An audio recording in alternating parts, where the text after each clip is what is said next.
Zinc एक ऐसा mineral है जो कि आपकी बॉडी के अंदर ज़रूरी होता है डिफरेंट केमिकल रिएक्शंस के लिए। एज़ अ एंटीऑक्सीडेंट भी काम करता है। इसके अलावा ये जिस्म के अंदर इम्यून सिस्टम यानी क़ुव्वत मदाफ़त के लिए बहुत ज़रूरी होता है।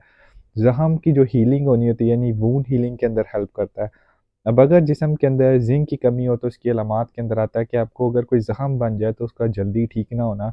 इसके अलावा अक्सर लोगों की जो जिल्द है बहुत ज़्यादा रफ़ होना शुरू हो जाती है। इसके अलावा होंठों का फटना शुरू हो जाना, बालों का गिरना शुरू हो जाना।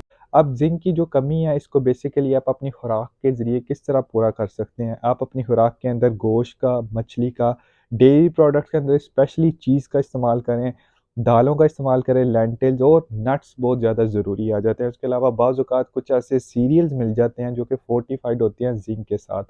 अगर आपको इसकी अलामात आ रही हैं, ये चीज़ें करने से बेहतर नहीं हो रही, तो बाज़ औक़ात इसके लिए आप ज़िंक के सप्लीमेंट्स भी ले सकते हैं, आप डॉक्टर से मशवरा कर सकते हैं।